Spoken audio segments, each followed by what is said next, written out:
What's up, y'all? Welcome to another episode of Wrestling Hypothesis Podcast, where we break the hype, expose the truth, and speak for fans who really sees the business as it really is today. Because if you ain't talking, I ain't watching. I'm your main man, Ricardo, as with my boy, as always, Kenny. What's up, bro? How you doing, man? I'm good. Just finished Monday Night Raw.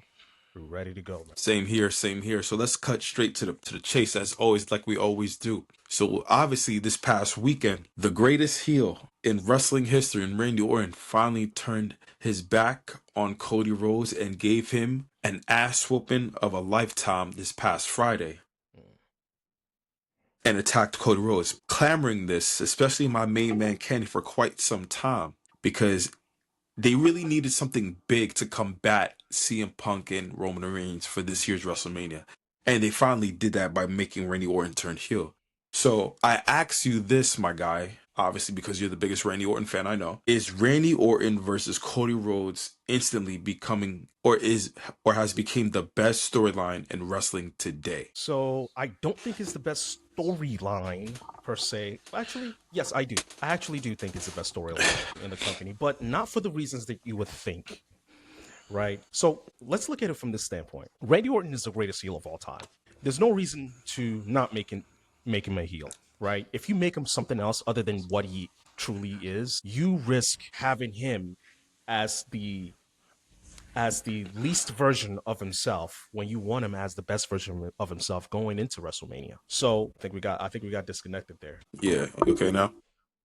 Yeah, it's good. Yeah, I hear you. Yep. Go ahead. Perfect.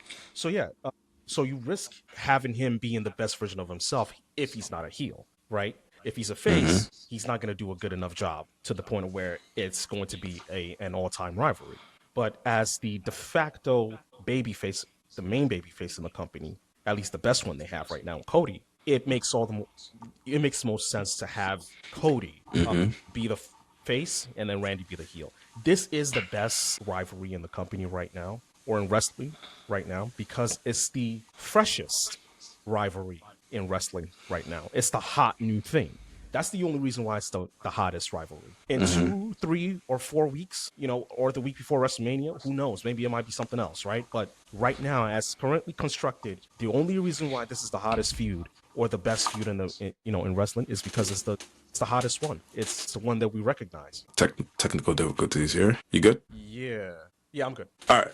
So I disagree with you in terms of the best Orton versus Cody as the biggest storyline right now, because it goes to CM Punk and Roman Reigns. The reason why that is because Punk and Roman Reigns has a lot more depth as of right now than Orton versus Cody. Now, I understand what people are saying, that Orton versus Cody goes back 20 years, which it really does. But it's much better for long-term storytelling rather than Punk and Roman Reigns as right now, because we're talking about two big-time main eventers in Punk and Roman Reigns in order to set the stage for the groundwork for WrestleMania. Because when you hear Punk and Roman Reigns, it screams WrestleMania. When I hear Orton versus Cody Rhodes, that's something like maybe for another PLE, but not really much of a box office attraction for WrestleMania, due to the fact that it literally just happened. Right? And since it literally just happened, there's not a lot of layers that you could go with right now after 2 days versus CM Punk versus Roman Reigns that's been clamoring in front of all of our faces for weeks now. So in terms of Randy Orton and Cody Rhodes, it remains to be seen what will happen right now. But as of right now, the best storyline and the biggest storyline is Roman Reigns and CM Punk, especially to the fact that they continue getting more real with their promos. In terms of involving Roman Reigns' father, who just passed away, CM Punk's infiltration with the Usos to some degree, and everything, it goes a long way in terms of being the biggest storyline in wrestling today. So I would say it still goes to Roman Reigns and CM Punk, not Cody and Orton. Yeah. So here's the thing. Okay, we've seen what Cody Rhodes and Randy Orton did on Friday night. Okay. Yeah. And yes. we just got done watching Monday Night Raw together, so we know exactly what Roman and Punk did. Yes. Would you say that Roman and Punk had a better rivalry, like in terms of just like going toe to toe with each other? Would you say that made you feel better, right? Their performance tonight made you feel better about their rivalry or worse about their rivalry? Because the promo they had tonight wasn't anything to write home about. It wasn't. There wasn't anything in there that would make you feel good or feel better or worse about their match. But with Cody and Randy, you do feel that way.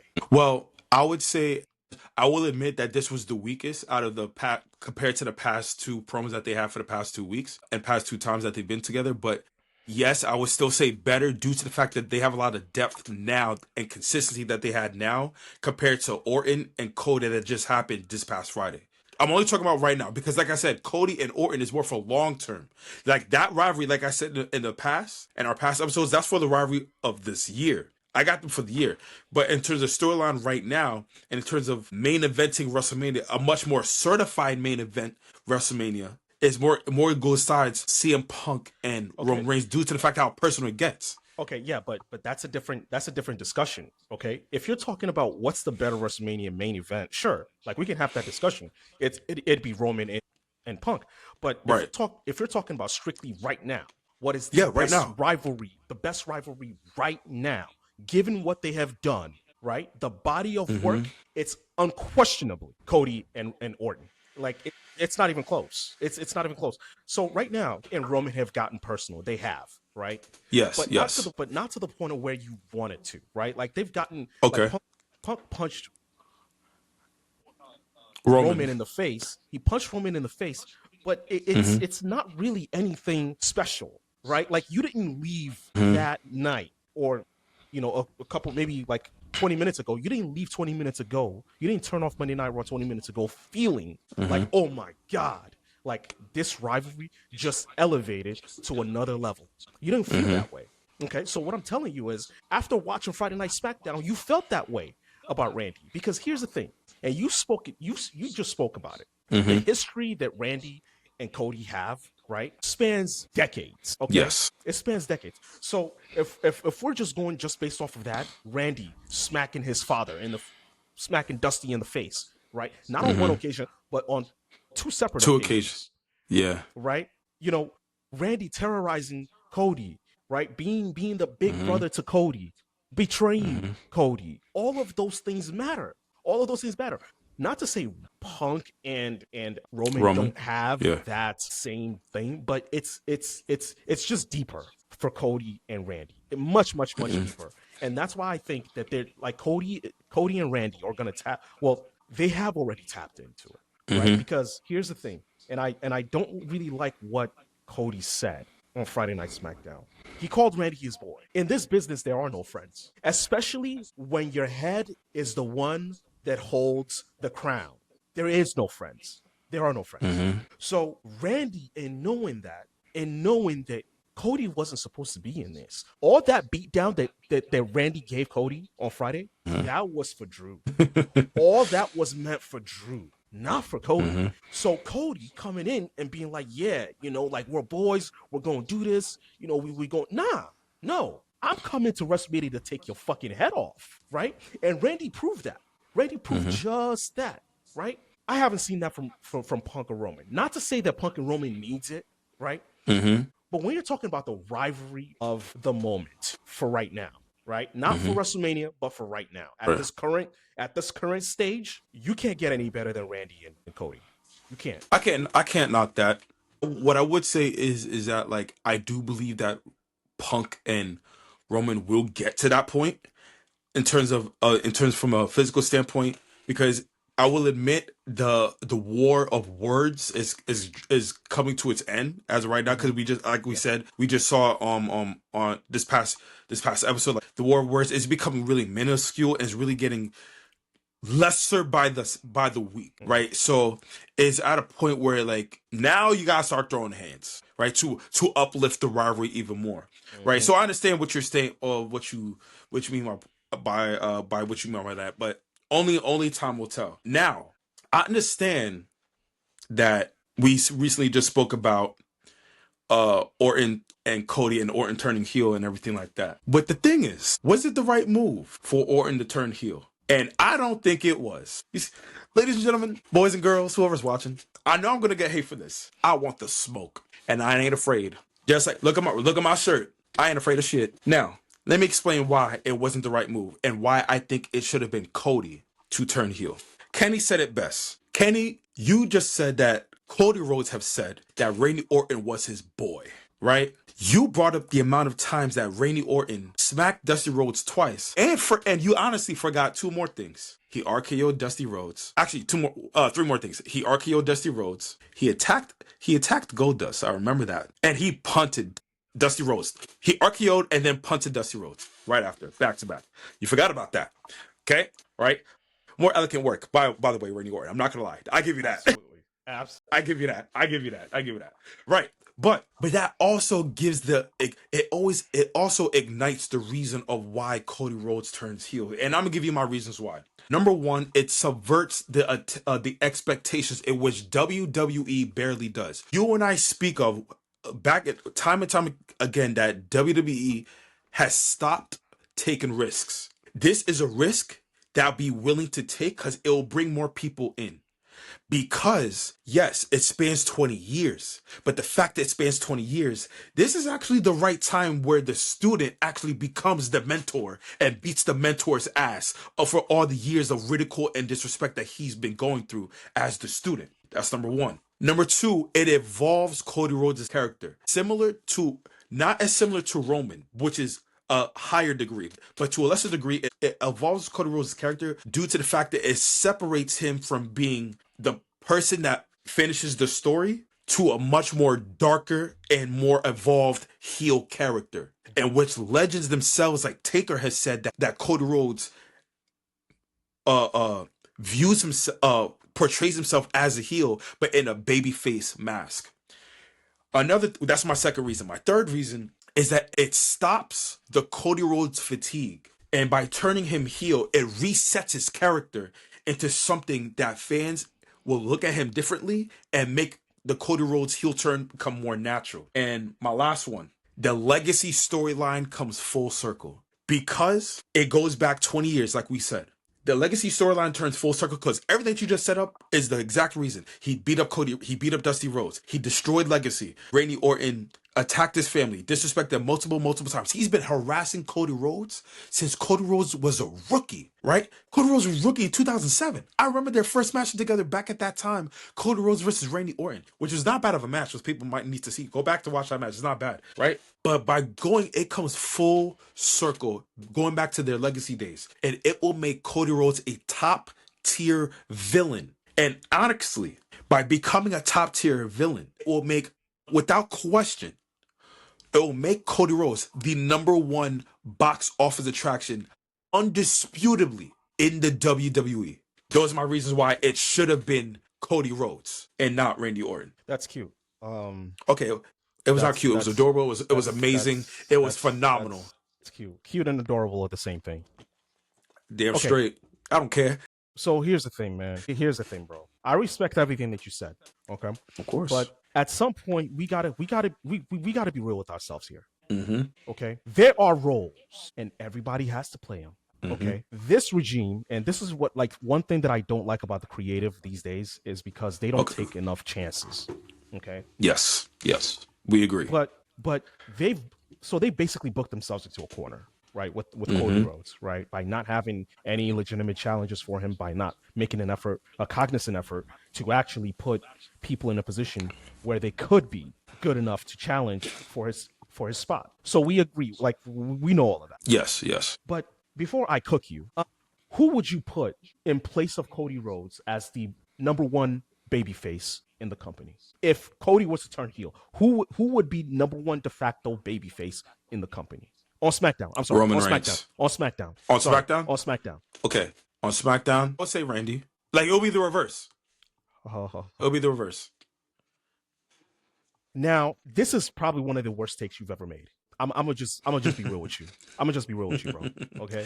Because the thing is this: you call yourself a wrestling fan. You've seen what Randy's capable of as a babyface. You mean to tell me that babyface Randy could carry a show as a babyface? You think that it would be okay for a babyface Randy to start off the show, to get the crowd hype, to pander, to be a politician, to go around kissing babies? Is that what you're saying right now? Because that's what Cody does. So what are you saying? Are you saying that Randy would then be the de facto babyface on SmackDown, the guy who kisses babies, the guy who says all the right things, the guy who I'm not talking I'm see that's the thing. That's the thing right there. See Hold up. See Hold up. no look I understand what you're saying. The anti-hero, right? The tweener, right? But that's not gonna work. I'm sorry. The reason why Roman Reigns and Punk works is because Punk says whatever the fuck he wants. Roman, he's a tweener. I don't view Roman as a babyface. I'm sorry. Okay, that's fine. As a heel, they loved that motherfucker. They loved him. So I bring that to you to say, if you're talking about someone taking Cody Rhodes' place as the de facto babyface, the main guy on SmackDown, they gotta at least be able to do all the things that he does, right? Or bring their twist into it. It can't be a tweener. It can't be someone like Randy, like Roman. It has to be a pure babyface. Like, I don't know, Sami Zayn. Nah, Sami ain't it, okay? Sami is not on Cody's level. He is not. I love Sami, but Sami is not on Cody's level. So who do you think should be the de facto babyface? You said replace Cody Rhodes. Fine. No, I said switch. I said switch. No. You're saying replace babyface Cody, right? With another babyface. That's what you said, right? I said no. You asked me a question. Right. You asked me a question in terms of like, yo, who would be the de facto babyface? I said Orton on SmackDown. That's right, what I asked. Right. I said Orton. Yeah. But Randy Orton. Is Randy a good babyface? Is Randy Orton a good babyface? He's decent. He's decent. So he's not a good. I'm babyface. not gonna say good. I'm not gonna say good. Right. Okay. See what Even we're saying I'm here? honest. Right. Yes. You see what we're saying here? But check this out. Check this out. He's a decent babyface. Like, I'm not stupid. I see what I'm saying as Randy Orton as a babyface. I understand that. But what I'm saying is, like, for him, because he's been in the game for so long, he knows what buttons to push. He knows what to do when the time is right. When it comes to Randy Orton, the one thing that we will never question about Randy Orton is his IQ. It's when he gets into his character, no matter if it's a babyface or a heel. Right, we've seen it. We've seen it. So the fact that, like, if he'll be the de facto babyface on SmackDown, he'll be number one without question because he's a certified legend. He'll be the de facto babyface on SmackDown, and with Cody Rhodes as a heel, Randy Orton will be the perfect person to combat that because he'll be the best person to face Cody Rhodes in a rivalry that no one else can within the roster. If Cody Rhodes is a heel, the only and best person to combat that would be Randy Orton, not Drew McIntyre, not Jacob, not Sami Zayn. It'll be Randy Orton. And the fact that Randy Orton knows Cody Rhodes so well, he knows his ins, he knows his outs, strengths / weaknesses. Right? If you know somebody for so long, which is why, for example, when Orton fought Cena, he knew when to stop, when to go. Right? Yeah. Same thing for Cody, so he could do the same thing. Okay. So it's not like he can't do all that. So it looks like you're saying that just for the purposes of this rivalry, Randy should have been the baby face and Cody should have been the heel. But yes, due to the fact that WrestleMania would have gone nuclear. Yeah. See, but here's the thing. You can't say Cody Rhodes should be a heel, right? Mm-hmm. And then what happens after WrestleMania? What, you turn him back to a face? No. Okay. No. So that means So that means Randy, as a decent babyface, has to be a face for the foreseeable future. And I'm saying that is not sustainable. Him being the main babyface on a roster like that, where it's breadth of babyfaces or of babyface talent is you know what that shit will do to your roster? You can't even maneuver. Not necessarily. Because if Cody Rhodes is a heel, he has a lot more to work with within the roster because he's a heel. He has a lot more depth. But Ricardo, that's a Cody thing. That's not a roster thing. That's a Cody thing. Cody has more maneuverability, but it doesn't do anything for Jacob Fatu. It doesn't do anything for Drew McIntyre. It doesn't do anything for Trick Williams. It doesn't do anything for any of these heels. It doesn't. Okay, because think about it. If Cody is going one-on-one with Jacob Fatu, what's the point? Jacob is a heel. I'm sorry. Jacob ain't a face. I'm sorry. Jacob He ain't a Fee face to me. He's a He ain't a face to me. bro. Jacob's no. Jacob's a face. No, That dude's a face. Hands down. Yes, he is. His mannerisms, how he conducts himself, how he acts, how he puts himself into a. Come on, bro. That's not.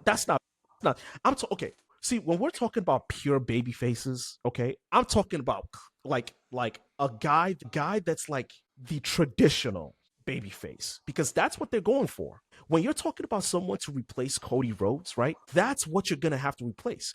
You're going to have to replace the quintessential baby face. And you can't replace them with a tweener. You can't replace them with the heel that everybody loves. You can't do that. Because what essentially happens is Randy's not selling as much merch as Cody Rhodes as a face. He's not. I don't give a damn how good he is as a face. He's not. So this decision, you saying that Randy should have been a baby face does not make any dollars and cents. It doesn't add up. Not to the bottom line of the company, not to the storylines, not to anything. Because everybody eats if you have a quintessential baby face. You do not get that with Randy. Nobody's eating with Randy as a baby face. And you can check the fucking tape. Randy has been a baby face most of the back of his career. Okay. And he hasn't done anything. So what makes you think that version of Randy, the one that you've seen for 10 plus years, that hasn't done anything, what the hell makes you think he's a viable candidate to replace someone like Cody Rhodes as a babyface on a main show like SmackDown? I'm not saying Randy Orton will be the number one. I asked that. That's hold up. I didn't say that. I didn't say no. You're not. I'm not saying that either. I'm saying okay. Randy being the baby face doesn't make him the number one attraction. Those two things are not mutually exclusive. So we're not even talking about that. We're talking about someone to take Cody Rhodes' place as the quintessential baby face on SmackDown. That's what we're talking about. I'm not talking about the face of the company. In terms of, I'm talking about the face, and I'm telling you, for the past 10 years or so, Randy Orton has been a face.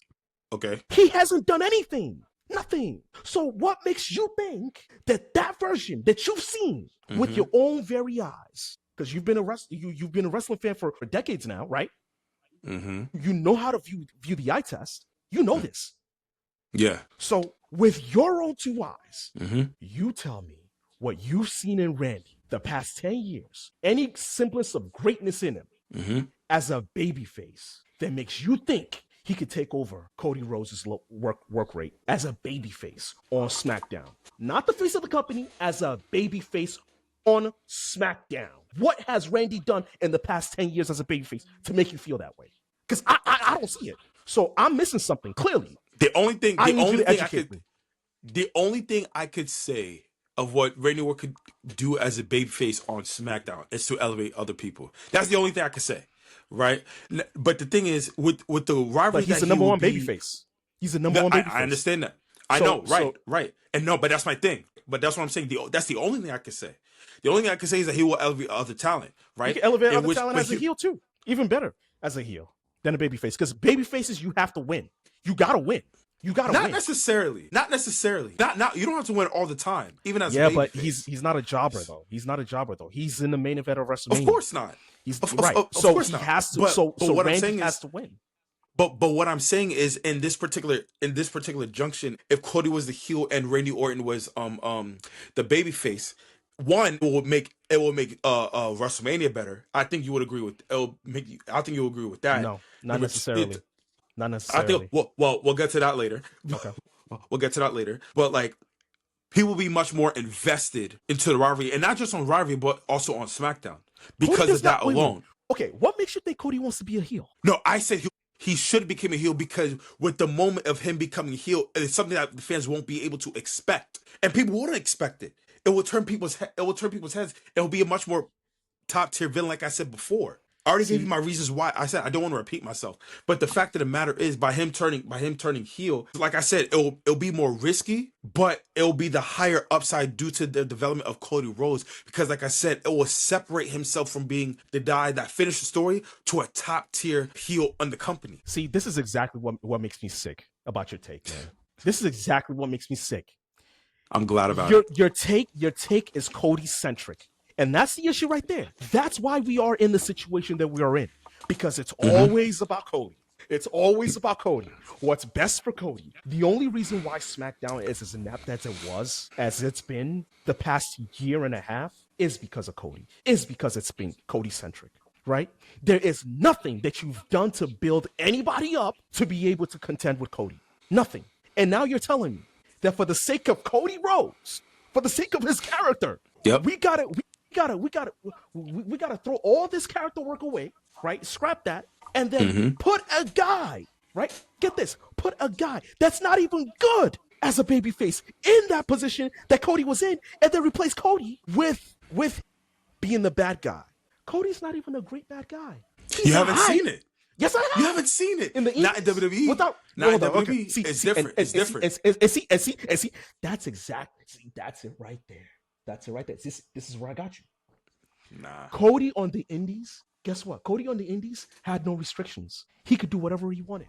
That is the best version of heel Cody Rhodes you're gonna get because in the Indies, because he had no restrictions. What the fuck do you think they're gonna do with him in the WWE as a heel? He's gonna have restrictions. They're gonna fucking put handcuffs on that nigga. He's not going. What?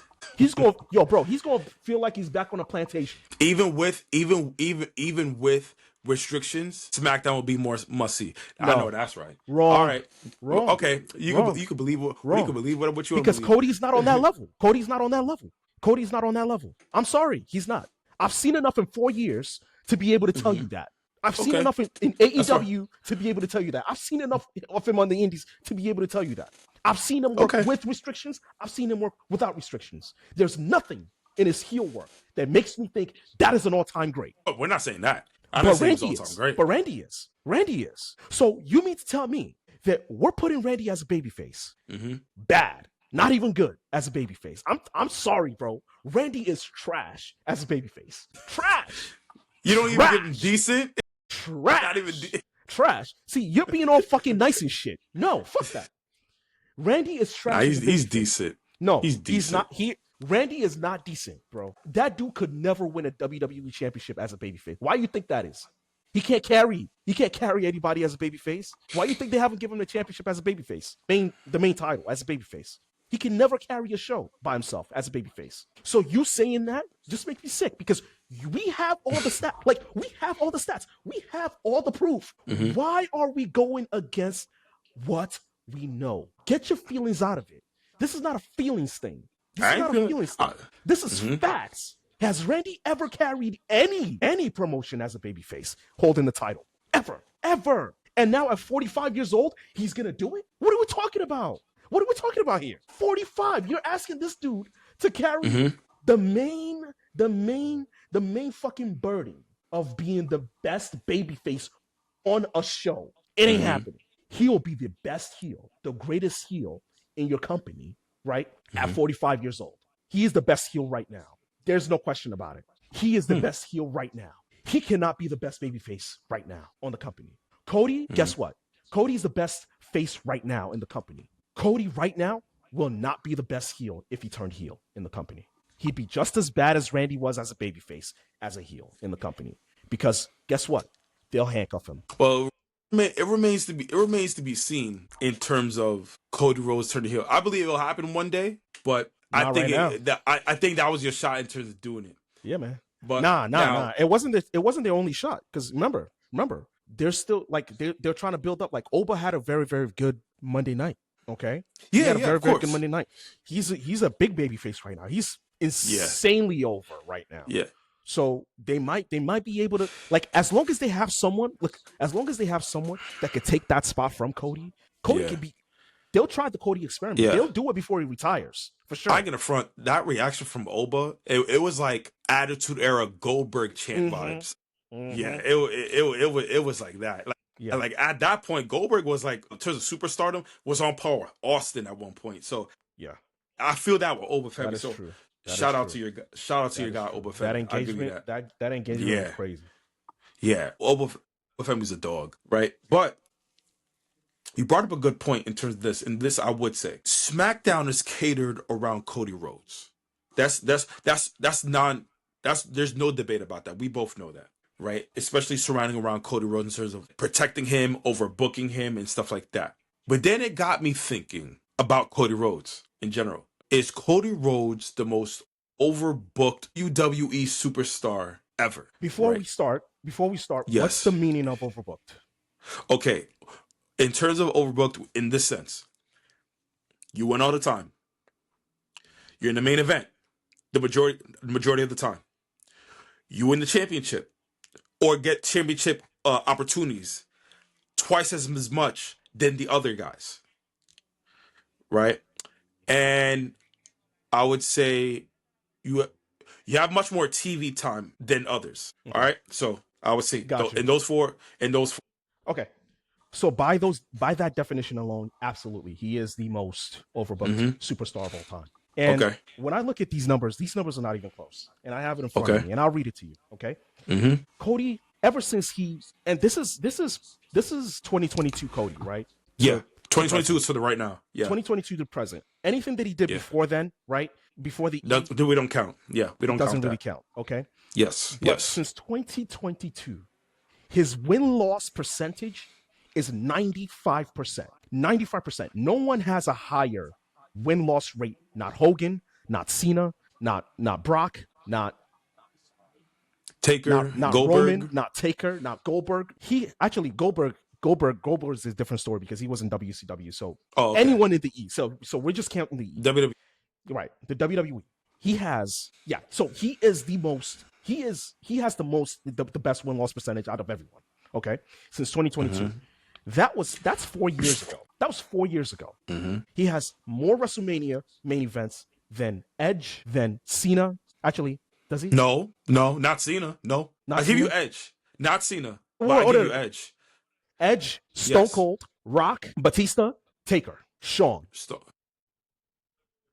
He has more WrestleMania main events. He has more WrestleMania main events than all of them. He has more WrestleMania main events than I don't Bret. think He has more WrestleMania main events than Kurt Angle. He has more WrestleMania main events than Chris Jericho. He has more WrestleMania main events.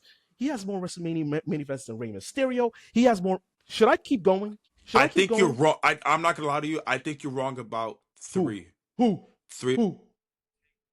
Wrong. He has more WrestleMania main events than Taker. He does. I don't know about that. He does. He does. Shawn Michaels twice. He does. Wait. In 4 years, remember, you got to count two. Remember, you got to count twice for 2 years ago. Roman. When he main event, when he main evented with Roman, and then when he main evented with Rock and Roman. Night one. That's what I'm saying. What I'm saying. So this will be his 5th WrestleMania main event. 5 times. Okay. Mm-hmm. So he has more WrestleMania main events than all of those guys I just mentioned. Cena not included because I think Cena's like 6 times. Cena's 6. I think Roman's 11. Right? Cena and Triple H. has 6. And Triple H, I think Triple H has 6 as well. I'm not sure. Yeah. Maybe 5 or 6. No, you're right. No, Cena and Triple H got 6. Roman got double digits. I really gotta check on Taker because I don't think he has more than Taker. Taker does not have Taker has, I think, 3 or 4. He does not have 5. So, and I just gotta go back. I got the stats in front of me. I got the stats. It's okay. I got the stats in front of me. So he's not better than any of those guys I mentioned. He's not better than Taker. He's not better than Batista. He's not better than Rey Mysterio. He's not better than Randy. He's not better than any of those guys. But he gets more WrestleMania main events than all of those guys. Mm-hmm. And he's gotten it 4 years in a row. Okay. If that's not the meaning of overbooked, where you main event WrestleManias, right, all the time, your win-loss percentage is virtually 90%, over 90%, which means before you even step into the ring, you've won. Before there's any deliberation about how the match is going to go, they penciled you. They wrote your name in pen in the win column, not in pencil, because with pencil you can still erase. They wrote Cody's name with a Sharpie, basically saying, you know how they say if it's one-on-one, bet on Kaido. Yeah. If it's one-on-one, bet on Cody. If it's one-on-one, bet on Cody. There is no nexus, because if it was, there is no nexus with Cody. There is no Shawn Michaels with Cody. There is no Batista with Cody. There is no Undertaker with Cody. He doesn't have those guys. He doesn't have those guys that are on the same level as him in terms of superstardom. So I get that's why he wins all the time. But when we're talking about overbooked, when we're talking about the most overbooked superstar of all time, and we have that definition, Cody is that definition. He doesn't have the longevity, but in the 4 years that he's here, he's already accomplished more than most people accomplish their whole career, that have 20 years. Some of those guys that I mentioned that have 20, 30-year career, he has a better career than Rey Mysterio. Let that sink in for a second, ladies and gentlemen. Cody Rhodes has a better career in 4 years than Rey Mysterio has had in over 30 years. I don't know about that. Oh, really? In terms of Really? wait. You want to what? In terms of what? Championships, he's got it, right? Championships, he's got it. Not more championships, but main main championships, like world championships. But let's be real here. I don't give a damn about Rey Mysterio's tag team titles. Ain't nobody care. Okay. What? Ain't nobody care. What? Okay. All right. Look, we respect Rey Mysterio and what he's done. You cannot compare world title wins to fucking tag title wins. Okay, bro. All right. Rey Mysterio. Hold up. Rey Mysterio has a legitimate case, like legitimate case to be a top 10 superstar of all time. Legitimate case based on his based on his resume. Sure. So wait. So okay, I consider personally Rey Mysterio a top 15 or top 20 superstar of all time. Okay. Personally. Okay. Right? Mm-hmm. So and the fact that he's arguably a top 10 superstar of all time. Mm-hmm. How does Cody Rhodes in the 4 years you're talking about have a better career than Rey Mysterio? Because he's done more with less. 4 years and he's already WrestleMania main eventer, right? Five times, multiple world championships, right? Mm-hmm. Royal Rumble winner. Should I keep going? Like, okay, you get the point. Ray has those, right? But what Cody has done in the last 4 years and his win-loss percentage, no one has a better win-loss percentage in history. Full-time superstars. No one has a fucking better win-loss percentage than Cody Rhodes. So just by those things, those factors alone, there's no debate. Now, I would pick Rey Mysterio's career over because Rey Mysterio has a longevity. However, if we're talking about the body of work in the time that you've accomplished it, pound for pound, it's Cody. Cody a lot like. He has a lot of things over a lot of these guys that I mentioned. And in terms of Cody Rhodes, yes, Rey Mysterio got the longevity. In terms of the accolades, Rey Mysterio got that shit hands down. In terms of accolades, like what? Now, in terms of his career, you just told me you would take Rey Mysterio's career over Cody's. You just told me that. Yeah, because of the longevity. So I've been doing it. I'm like damn near pushing 60, and I'm still like moving. Right. I'm still moving. And I understand that. But the thing is that like for Rey Mysterio, I gotta matter who you fought in competition. Now I'm not saying who Cody faced was a competition. I'm like, but it wasn't. It's not even touching Rey Mysterio. It's ass. It's not touching Rey Mysterio. But it's not. Okay. Yeah. Like I said, okay, and I need you to stay with me here. Okay, stay with me. Stick with me. Okay. All right. The body of work that Rey has, right? Is over Cody. However, Cody has accomplished more in less time, right, than Cody than Ray has. So what I'm telling you is, in the 4 years that Cody has came back to the E, he's accomplished more in the 4 years, in any 4-year block that Rey Mysterio has had in wrestling. So you take any 4-year duration, right? Any 4-year duration, Cody has that over anybody. You take, for example, 2008 to 2014. That's 20. Or 2000. No, actually, you said 4 years. 4 years. Yeah, 4 years. 4 years. 2008. Yeah, 2008 to 2012. Okay. Yes. 2008 to 2012. You take that block of Rey Mysterio's career, and you take 2022, 2026, that block of Cody's career, and you compare those two. Cody will have the advantage because Cody has accomplished more in that time block, right, than Rey has ever accomplished in a 4-year time block in his career. Okay. When it's all said and done, we can compare careers. But what I'm telling you is, right, by that definition alone, in that 4 years, if we're going just by that 4 year alone, 90% win rate, over 90% win rate, Royal Rumble winner, 5-time WrestleMania main eventer in 4 years. No one has that resume. Cody is a 3-time champion. No one has that resume. Maybe Brock Lesnar, right? Because Brock has, but Brock was a part-time, right? So we're not looking at part-time. We're strictly looking at what Cody has done in the past 4 years. No one has won in the past 4 years more than Cody Rhodes in the history of the WWE. Okay. Now, I understand your point about the win rate, and I can't knock the win rate because it's over 95%. But I disagree with you in terms of Cody Rhodes being the most overbooked superstar of all time, because I think it's John Cena personally. I personally think it's John Cena because through the time when John Cena was in his prime, bro, because you gave me a 4-year gap between 2022 till now. For me, I'm giving you a 9-year gap when John Cena was the man, which was 2015 to 2014. Now, the win rate is 85%. I understand that. It's not touching Cody. But the thing is this. Yeah, not touching Cody is 95. It's not touch. It's not. No, you said 97.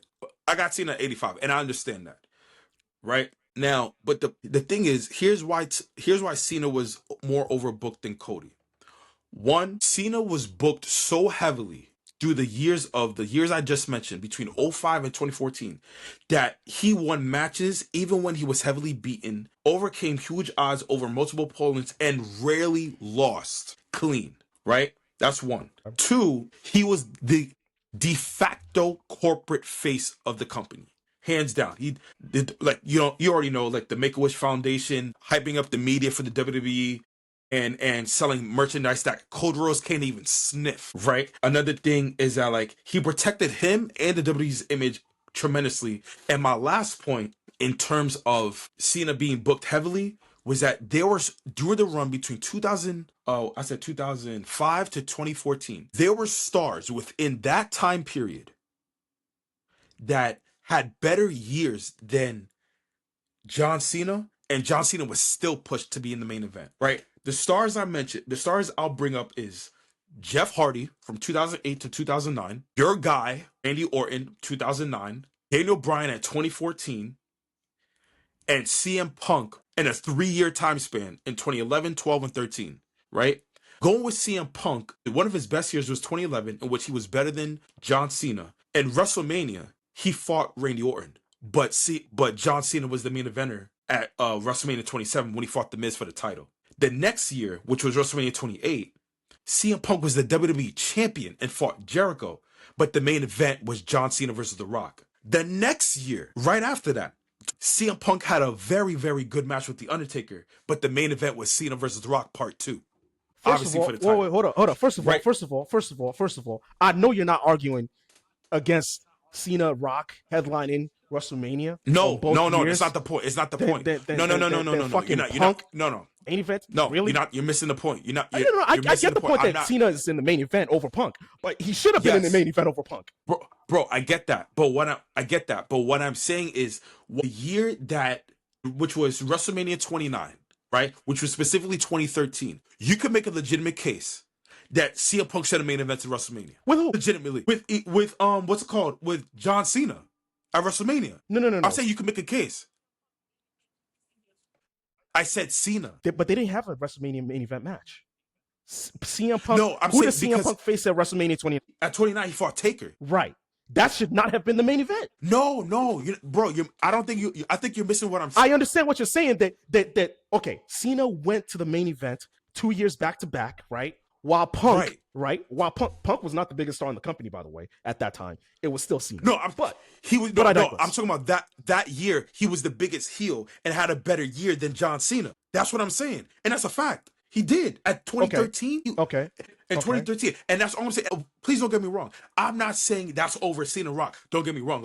We're calling a spade here. Cena versus Rock, you put that shit in the main event. I'm just saying you could make a case that Punk should have been the main event. That's all I'm saying. Oh, no, you couldn't. Make a case. Again. You couldn't make even a good case with that twice on Sundays. You couldn't. Okay, cool. But The Miz, I'll give you that, bro. I'll give you The Miz. I'll give you The Miz. That you got that. But what I'm saying is, again, Cena, bro, again, I know that. I know you say you can make a legitimate argument, comments. But we can't make a legitimate That's all argument, I'm saying. Man. Not over right. Rock, bro. Okay, I feel you. All right, I got you. Right. Another one was 2009. Your boy Randy Orton. Right. Despite Randy Orton had the best year in time, he fought Triple H for the WWE Championship and it didn't end the show. And they had the best story outside of Taker and Shawn Michaels. They had the best story between Triple H and Randy Orton and it didn't end the show. What ended the show was John Cena, Edge, and Big Show for the World Heavyweight title. That ended the show, right? So I feel like Orton got robbed. Yes. Personally, that's Yes. just me. I agree. He got robbed. I agree. He got robbed on that one. He did. He did. Right? He did. Yeah. And what's it called? Our boy Jeff Hardy.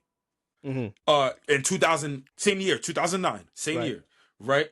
He won. He lost the championship in February to fight Matt Hardy, but Cena was the main eventer of that specific WrestleMania. So you got certain superstars, but not over. Like, okay.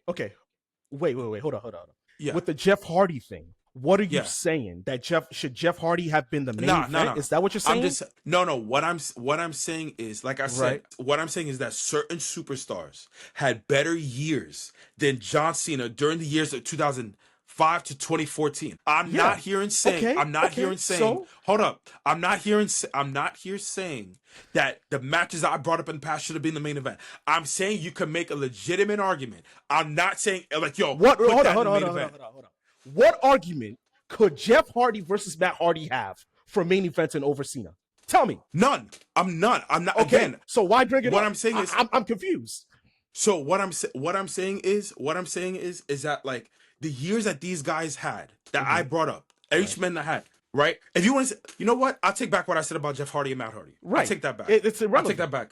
It's irrelevant, yes. But the people that I had, the only person that actually main evented during the year that was the best of that year was Daniel Bryan in 2014. Hands down. Right? That was the only guy out of the list I just mentioned that actually was number one, had a better year than John Cena, and main evented WrestleMania. Okay. Right? That was the only guy. Right? And that's why I personally believe, outside of those guys I just mentioned, Cena was heavily favored to win every year and every match outside of the guys I mentioned. Let me ask you a question. How many stars beat, like all those stars that you mentioned, they beat Cena, didn't they? At one point. During that 9-year strike, they beat Cena, didn't they? Outside of yes. Yeah. Okay. And there's also one guy that wasn't on that list, right? And that was Batista. Okay. Yes, I forgot about him. Yes. But Batista also beat Cena in that 9-year stretch. Okay. Yes. See, here's my point, right? I bring that up to say this. Stars were created in that era, right? Yes. There were people that have better years than Cena, right? And Cena, over the consistency of what he does, still main evented over them. Yes, absolutely. But you cannot tell me one guy that was more consistent than Cena in that 9-year stretch. That's number one. You cannot tell me. No, we agree there. So if the company wants to reward consistency, right? Over a long period of time, I'm fine with that, okay? Because he never cheated you. He never got in trouble with the law. He's as good as, he's as good as and clean as it came, right? So let's just get that out of the way. Yes. Randy was a star on Cena's level. Jeff Hardy was a star on Cena's level. Batista was a star on Cena's level. The Undertaker was a star on Cena's level. Edge was a star on Cena's level. Chris Jericho was a star on Cena's level. Punk, Brian. Just name a few, yeah. Triple H. All of these guys were all stars on Cena's level. Yes. And they all won championships in that 9-year stretch in the Cena era. As a matter of fact, Edge won at the point that Edge retired, he won, right? Cena had as much championship wins as Edge did. Okay. At the point of when Edge retired, right? Yep. Yeah, and Batista. Same thing with Orton and same thing with Triple H. Right. Same thing with Orton, same thing with Triple H. If Cena was so damn overbooked, why are guys that are in his era, how come they won just as much as he did?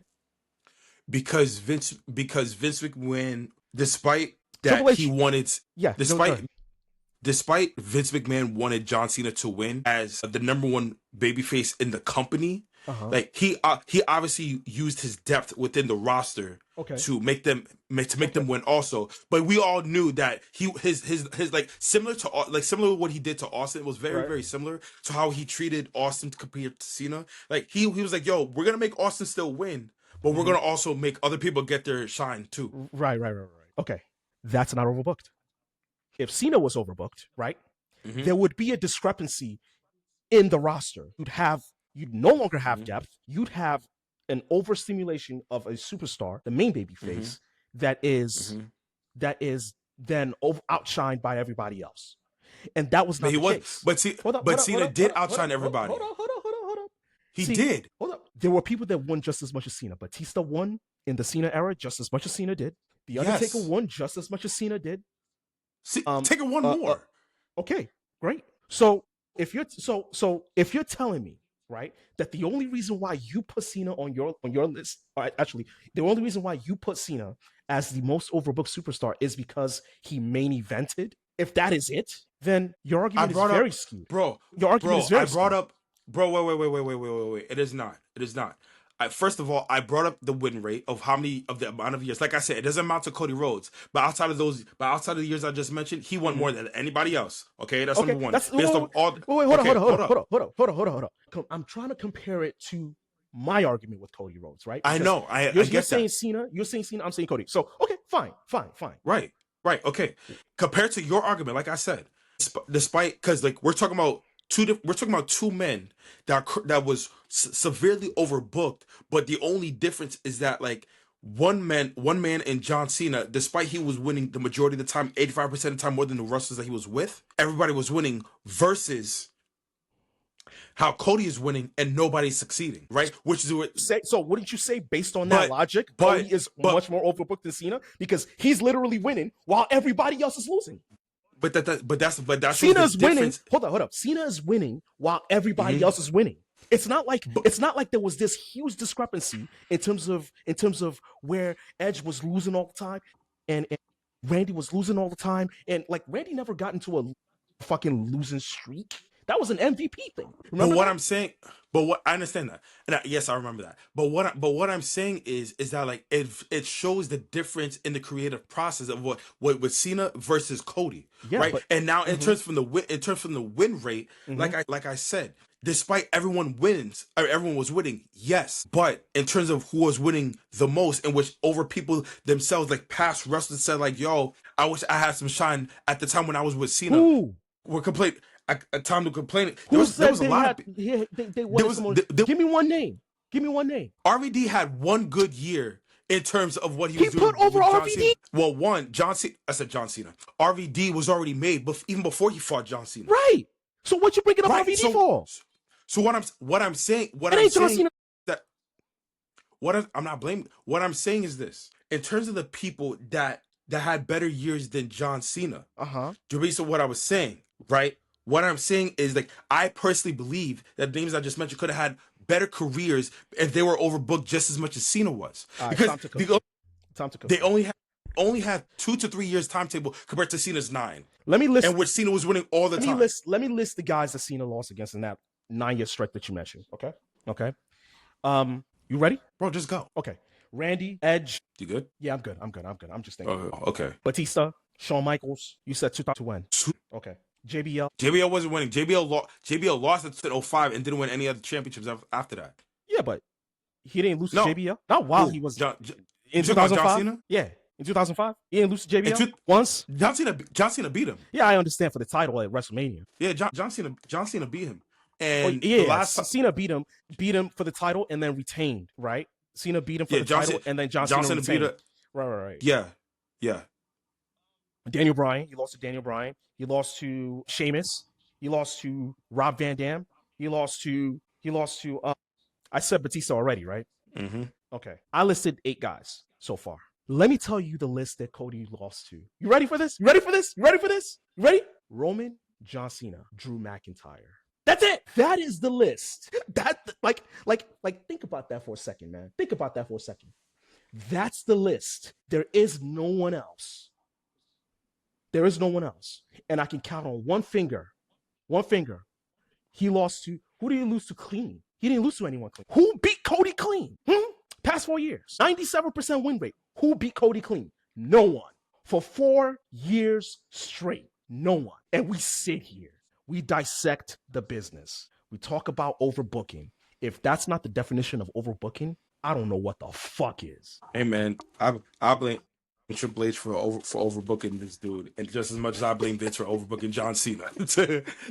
Cena was definitely overbooked for sure. Okay, but Cody is much worse in my opinion. He's much worse just based on that alone. I mean, come on.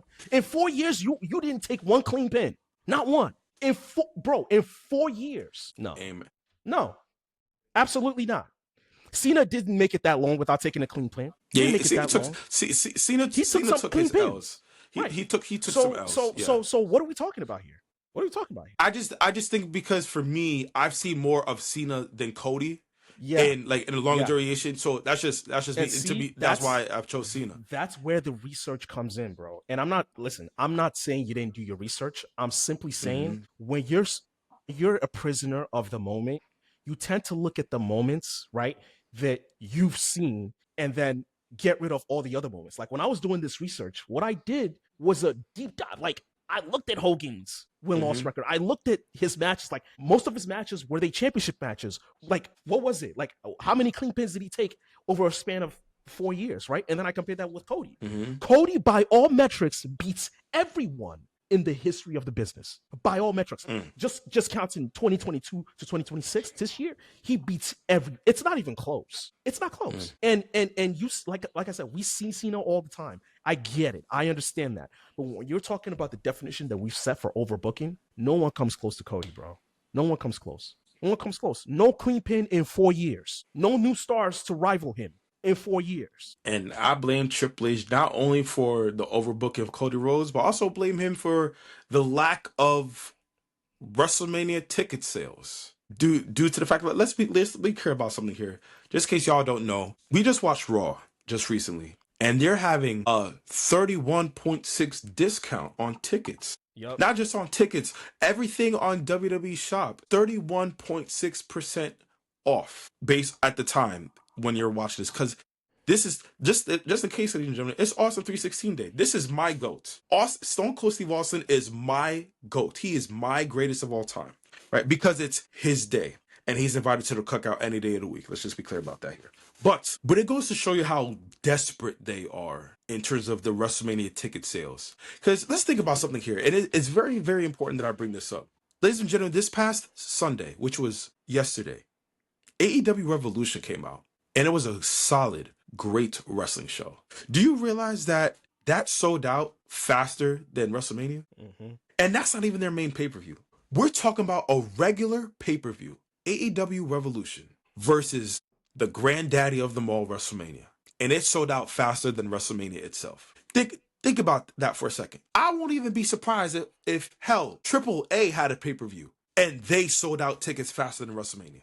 This year. Did you see their show, the recent show that they had where Dom headlined and it was great. It was good. That show looked like it was sold out, man, because the crowd was rocking. Yeah, and guess what? You know who I really didn't know this. Guess who's running AAA, bro? You wouldn't even think who's running AAA. The Undertaker. The Undertaker. Yep. I was like, Undertaker and Shawn Michaels right now are running circles around Triple H. Bro, and see when it's insane. When old stars come out, like old stars like Bret Hart, like many others come out and shit on Triple H, right? They're doing it for a reason. They're doing it for a reason. It's like they know this guy. He doesn't fucking know anything about the business. I mean, right. He knows something about the business, but he's not like the main guy. Like he's the guy that you put the main guy against, right? Like he's not it. He's not him. And it shows. It shows in the booking. It's better than him. Yeah, like, and they call Tony Khan a Mark. They call him a Mark. Like, I gotta give Tony Khan credit where credit is due, bro. Like when I was watching AEW, I'm not gonna lie to you. And speaking of AEW, I gotta say this, guys, ladies and gentlemen, whoever's watching this, I gotta admit something.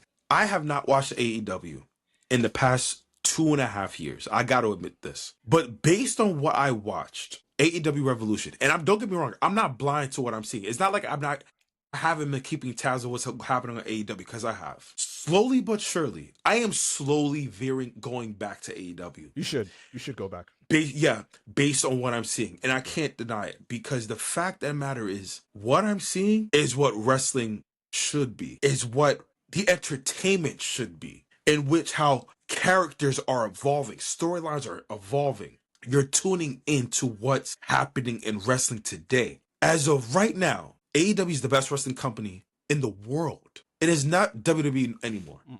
It is AEW. Based on its ticket sales, based on its wrestling, based on its storylines, based on the superstars. AEW is the best wrestling company in the world right now. So it's number one. AEW went to Crypto Arena. Crypto Arena, I mean, as you know, it's the home of the Lakers. Staples Center. You know, Staples Center. Well, it's not. They went to Staples or Crypto.com. It's the same Oh, place. same It's the thing. same Okay, place. got you. Yeah. Yeah. So they sold out. I don't remember the last time WWE sold out. Mm-hmm. I think an arena show. I think it was actually Cena. During the Roman era. No. Cena's last show, Saturday Night's Main Event. Oh, yes. Yeah. They sold that show out, the biggest gate, and I think they sold out Chicago as well, right? Yeah. I think last month for the Elimination Chamber. These they used to sell out Monday Night Raw, right? They used to sell out Friday Night SmackDown. Now they don't. They don't anymore. Your regular shows have become a 5,000 seater, a 9,000 seater. You can't even sell 15,000 tickets anymore for regular shows because people don't want them. People don't want these tickets. So the Austin 316 day, they're giving tickets out away at this point for 31.6% off. Can you imagine? Sad. And we talked about it, right? Can you imagine Vince? Can you imagine Vince in his heyday giving us 31% off WrestleMania tickets? Bro, it'll be sold out in minutes. Are you kidding? In minutes. Bro, they're practically giving us these tickets away for. So, for those of you that don't know, right? Let me educate you on something. For those of you that don't know, the tickets went for over $700, right, for 2 nights, right, to 5, to 4, to 2. Now, I think tickets are as low as 300 for both nights, right? 300 for both nights, where combined about 150 a piece, right, for each ticket. If you were to get them tonight, it'd be 150 for night one, 150 for night two. And the sale is only for 24 hours. Yeah. How much tickets do you think they'll sell? Because they have 54,000 more tickets to sell. So how much do you think they'll sell in this? I don't know. I would honestly say about, just being nice, 10K. Yeah, that is very, very generous. Yeah. Just like an additional 10K, because fans are stupid because like I said, I brought up AEW for a reason, because they have much more better stories and much more better superstars as of right now. AEW actually uses their depth of their roster in their company versus WWE. Now, don't get me wrong, right? One of the main knocks, I'll still knock this to this day until it gets better, is the pacing of the show. Oh yeah, WWE got that in spades. They got us home by 10 o'clock. Great facts. They got us home by 10 o'clock. Personally, I don't know if I could buy a ticket to AEW. I'm only speaking for me. I don't know if I could personally buy a ticket and stay from 8 p.m. to 1 in the morning. I don't know if I could do that. I'm just being honest, right? Even if I'm there live, I don't know if I could do that. But that's besides the point. The fact that WWE has to go to such lengths to sell stadium style price, Super Bowl price, as far as I'm concerned, for a product that's not good. This is arguably the weakest. It's not arguably. It's the weakest card as far as I'm concerned. Think about this, bro. Since WrestleMania 27 was the last time it was the weakest card. And get this, WrestleMania 27 was sold out. It was still sold out. WrestleMania 27 to me was one of the worst WrestleManias I've ever seen. But it was still able to sell out the entire stadium. The fact that you have this year's roster, which is a better roster than they had in WrestleMania 27, by far, talent-wise, and you're not able to sell out a stadium, that shows that all you need to know right there of the rapid flux that they're currently in right now. So you said it just to finish my point. You said it just right in the beginning of this podcast. They backed themselves into a corner. Yeah. You're at a point where they're desperate for ticket sales, to a point where they are losing everything, but they're losing the mystique of what WrestleMania is. AJ Styles said it best. He said it best. He was like, yo, it's not what it once was, bro. Because when Vince was there, when it was WrestleMania, it was time. We could ridicule Vince from Backlash to No Way Out. But when it came to WrestleMania, he was like, okay, it's go time. When it came to the Rumble, the Elimination Chamber, WrestleMania, that 3-month stretch, you knew you had to tune in to watch. So it was playoffs. Right. So here's what I would say. And I spoke about this last year, right? When Cena was retiring. I said, Triple H, I fear for this company. Yes. Because you are going to have to rely on anyone other than John Cena to sell tickets. You can't rely on Cena to sell tickets anymore, because after this year, he's washed his hands clean of this product. And what happened? Now you cannot rely on Cena to sell tickets anymore. Now we Can't see. rely on Roman. Well, you can because he's on the card. You can rely on Roman to sell WrestleMania, right? But the The- thing is, but the thing is, like everyone that was on WrestleMania main event last year is on the WrestleMania main event this year. What's the difference? John Cena, right? John Cena is the difference. So if everyone that's on the main event of WrestleMania last year is on the WrestleMania card this year, and Cena is the common denominator that's not in WrestleMania this year, what does that tell you? They milked the shit out of John Cena's retirement tour last year. They made Yes. record revenue sales, more than the UFC.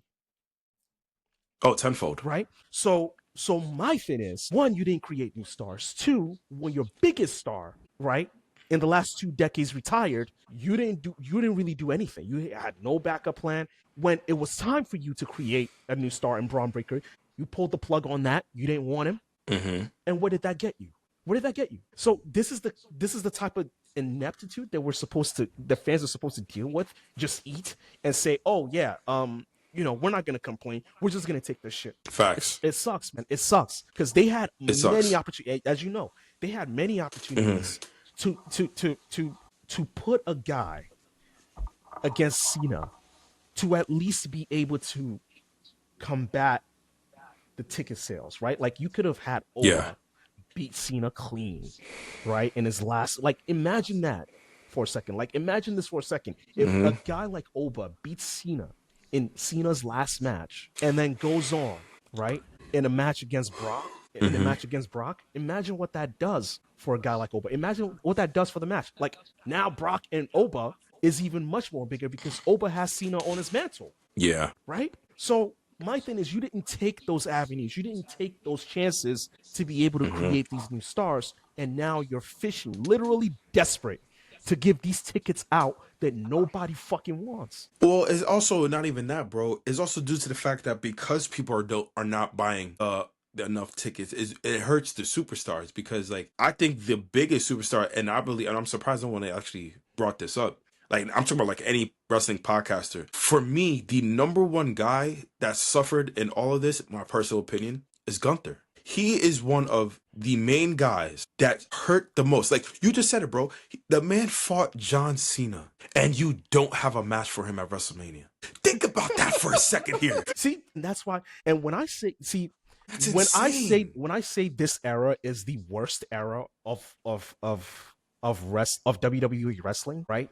And people look at me like I'm crazy. That's why. Do you think for 1 second Vince wouldn't capitalize on a win Exactly. against Cena in his last fight? Do you think that Vince would do Gunther like this? Do you think that Vince would be like, yeah, Gunther, you just tapped Cena out for the first time in over 20 years, right? We're not going to have any matches for you at WrestleMania. We're just going to have you sit there and chill. Don't do nothing. Do you believe that Vince would do that? Because, no. And that's the thing. No. That's the thing. Like, I can't wrap my head around it because when you have potential on your roster and you fail to capitalize, right? It gives me cause to pause. Not only that, but it shows me that you literally don't care. You don't know what you're doing. And I'm not saying that we didn't feel this way about Vince, but there are just some things that Vince didn't do. Right. He didn't give a shit product and charged us Super Bowl prices for it. Okay. He gave us shit product and charged us like less. A lot less. Yeah. $100, $200, because $300. Yeah. Because the thing is, what Vince realized, he understood his audience. And he understood the audience. And that's the biggest difference between Vince and Triple H. With Vince back then, by going to like attitude, ruthless aggression, PG, and from, you said, remember he did the Roman storyline. It was from COVID to 2024, right? So the last 4 years of Roman's storyline, he understood his audience, knew what they wanted, knew what the superstars what they had to do, versus Triple H in terms of not understanding his audience, him going on live, not only on TV, but the after show saying like, yo, he's ignoring the fans, ignoring their chants, he's ignoring their say so. He's like, I run this place, not them. He's telling the fans, like, yo, just be fans and let me be creative. But they're complete hypocrites by using the fans as indirectly by using a prop to uplift their reactions on Raw and or SmackDown to uplift ratings, which doesn't make sense, which is a huge asterisk and contradiction on his part. And so in what Vince brought to the table, if you switch places with Vince and Triple H, hell, like we even brought up not that long ago of who would do a better job. You and I, we both said Paul Heyman. Mm-hmm. We both said Shawn Michaels, right? Hell, I would even give Undertaker a shot. He's killing it in Triple A. Yo, fuck it. Taker right now Fuck is it. killing it. Undertaker is killing it in Triple A, dogs. Ever since their inception into WWE, every single show in Triple A has sold out. Bro, there are rumors that the Undertaker might bring in Bad Bunny for Triple A. Bro, that's the shit I'm talking about. That's big. That's big, man. That's huge. That would be you know he's gonna want to. You know Bad Bunny's gonna want to put on. Yeah, you know exactly. You know Bad Bunny's gonna want to put on. So for sure. And then it's like, bro, the rumor is he might face Dominic, bro, 1v1. Bro, if that happens, I'm like, yo, take my money. Yeah. Yo, and that's we booking the flight to Mexico, bro. Mexico, bro. We booking the flights right now, bro. And that's what I'm talking about. Undertaker understands his audience. Same thing with Shawn Michaels. Same thing with Paul Heyman back in the day. Same thing with Vince. Triple H does not. And like, if the people I just mentioned would do far loads of a better job and will sell out WrestleMania. And in addition, will have a much more better shows on both Raw and SmackDown to have a collision course towards WrestleMania. Triple H is stuck between a rock and a hard place right now, and he's not winning. No one's winning here. We're suffering. The superstars are suffering. The ratings are down. They're not even getting complete ticket sales. Bro, you know what's crazy? Like, it's Austin 316 Day. You don't even have Austin in your show. That could help you, right? Like, it's like shit like that. It's like, yeah.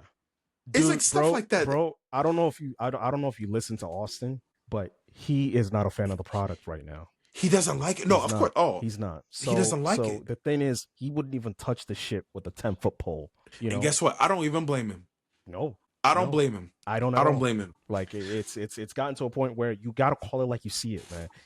And that's what I respect. Like, that's what I respect about content creators in this space, especially the ones that are not bought off by the WWE. When you stay true to yourself as a fan, right, and you know exactly what the product should look like, right. I'm not saying the product is going to be perfect at all times. Right. I'm not saying it should be perfect at all times. I'm just saying the easy things, right? Like the easy things, like the easy things that you should be able to take care of, right? Like the bare basics that you should be able to implement on your shows are not being done. They're not being done. That's why 54,000 people that could possibly purchase a ticket right now do not want to. They don't. I'd rather go out on a date with my fiance than watch WrestleMania, and I'll be straight. Yo, I'll be straight, bro. I'm contemplating that too, bro. At this point, I'd rather go to work, make some money. Facts. I'm dead ass. I'd rather go to work, make some money than I don't blame you for like 4 hours and watch a show that I don't really give a fuck about. I don't blame you. You know, I just catch the highlights, right? The highlights will be even better because that's like what 20 minutes of my day. Yeah, versus 4 hours, right? And a third, a fourth of a stadium of a show, exactly. Right, but like that's neither here nor there. Triple H, yo, God help you, bro. Like, yo, it'll be alright. But like, yeah, man. But that's the Wrestling Hypothesis podcast. Like, you know, as we always do, break the hype, expose the truth, and speak on the business for fans what it really is today. Because if you ain't talking, I ain't watching. I'm your boy Ricardo. That's my man Kenny. Like, comment, subscribe. Enjoy, y'all. Be safe out there, and we'll see you soon. Yes, sir. Peace.